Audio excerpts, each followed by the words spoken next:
तो एटमी हमले की तैयारी में है ईरान। बड़ी बात देखिए क्या है, एटमी ठिकाने के पास ईरान की बड़ी तैयारी सामने आई। नातांज परमाणु सेंटर के पास ये बड़ी तैयारी दिखी है। नातांज सेंटर पर खोरदात 15 डिफेंस सिस्टम को तैनात कर दिया गया है। खोरदात 15 मिसाइल सिस्टम की कई यूनिट्स यहां पर डिप्लॉय की गई हैं। मकसद क्या है, दुनिया को दिखाने के लिए यह बड़ी तैयारी सामने आई है। नातांज परमाणु सेंटर की सुरक्षा के लिए ये तैयारियां की गई हैं। इजरायली हमले को रोकना इसका अहम मकसद है। इजरायल को दे सकता है ईरान आने वाले वक्त में करारा जवाब, इसके भी आसार नजर आ रहे हैं। और सीरिया में इजरायली सेना की बमबारी इस बीच बहुत तेज हो गई है। इजरायली एयरफोर्स सीरियाई सेना के उन हथियारों को तबाह कर रही है जो विद्रोही संगठनों के हाथ लग सकते हैं। उधर ईरान ने अपने परमाणु केंद्रों की सुरक्षा बढ़ा दी है। ईरान को डर है कि सीरिया के बाद इजरायल और अमेरिका उसके परमाणु कार्यक्रम को समाप्त करने के लिए सैन्य अभियान शुरू कर सकते हैं।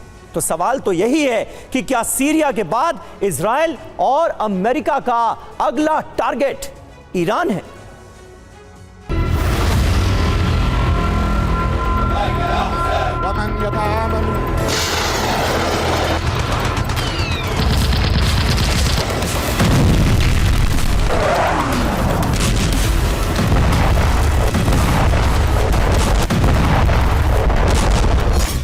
ईरान की चिंता इस वक्त बहुत बड़ी हुई है। तेहरान में मौजूद ईरान के सुप्रीम लीडर खामेनेई, ईरानी राष्ट्रपति मसूद पेजेशकियां और ईरान के सैन्य अफसर दहशत में।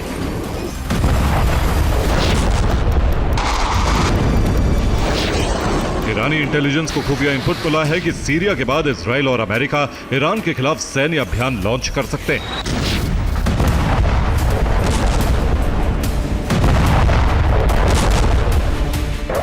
ईरान इस खतरे को टालने के लिए कैसी तैयारी और तैनाती कर रहा है, यह हम आपको आगे बताएंगे। लेकिन ईरान में इस समय भय इसलिए व्याप्त है क्योंकि सीरिया में इजरायली वायुसेना उन इलाकों पर बमबारी कर रही है जहां सीरियाई सेना और IRGC के ठिकाने।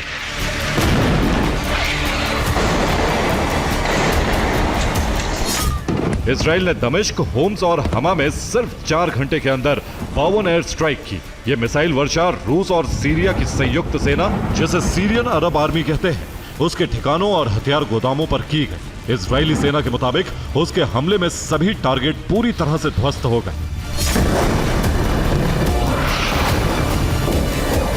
इजरायली एयरफोर्स इसी तरह सीरिया में हर उस प्रांत में हमले कर रही है जहां सीरियाई सेना के ठिकाने और हथियार डिपो।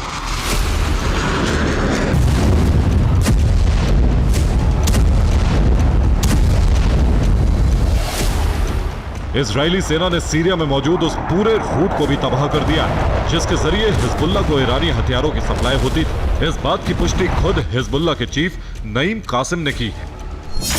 नईम कासिम ने कहा कि सीरिया के जरिए हिजबुल्लाह का सप्लाई रूट पूरी तरह से समाप्त हो चुका है।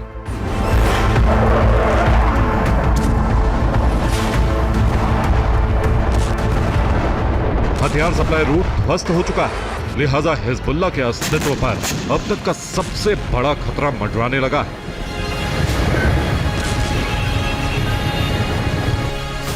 माना जा रहा है कि आने वाले कुछ दिनों में हिजबुल्लाह शक्ति विहीन हो जाएगा। सीरिया में इजराइल के विध्वंसक सैन्य अभियान से न सिर्फ ईरान दहशत में है, बल्कि जॉर्डन भी चौकन्ना हो गया। जॉर्डन ने सीरिया से लगती सीमा पर सेना की तैनाती बढ़ा दी है ताकि सीरिया में मौजूद ईरानी प्रॉक्सी के लड़ाके जॉर्डन में घुसपैठ न कर सके।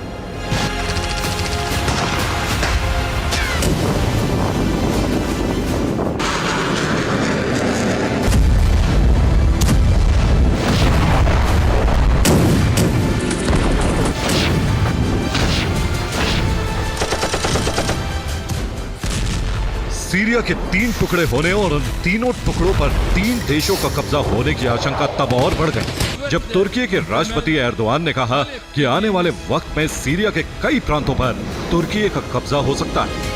साफ है कि तुर्की की मंशा भी सीरिया की जमीन को कब्जाने की है।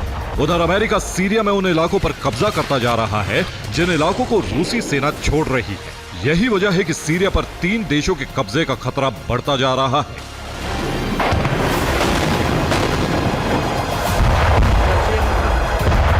उधर रूसी सेना सीरिया से निकल तो रही है, लेकिन वो पूरी तरह से सीरिया को खाली नहीं करेगी।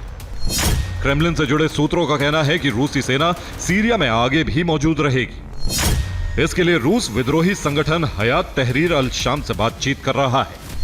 अगर डील हुई तो रूसी सेना तार्तुस और खमीमेम एयरबेस पर तैनात रहेगी। सीरिया में जो कुछ हो रहा है उससे न सिर्फ रूस बल्कि ईरान को भी बहुत बड़ा झटका पहुंचा है। ईरान को डर है कि सीरिया के बाद इजराइल और अमेरिका उसके खिलाफ सैन्य अभियान लॉन्च कर सकते हैं।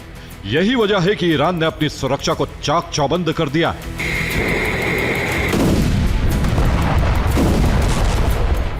ईरान अपने परमाणु केंद्रों को सुरक्षित बनाने में जुट गया है। दरअसल इजराइल अब ईरान पर हवाई हमले के लिए सीरिया के एयरबेस का इस्तेमाल कर सकता है। ऐसे में ईरान के परमाणु कार्यक्रम पर खतरा मंडराने लगा है। यही वजह है कि ईरान ने अपने सबसे बड़ा परमाणु केंद्र नतांज के आसपास बड़ी सुरक्षा दीवार तैयार कर ली। नतांज एटमी सेंटर को बचाने के लिए ईरान ने कई खोरदाद 15 एयर डिफेंस सिस्टम तैनात कर दिए।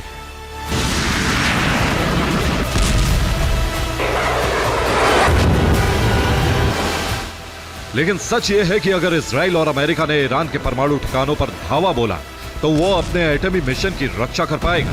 इसकी संभावना बहुत कम है।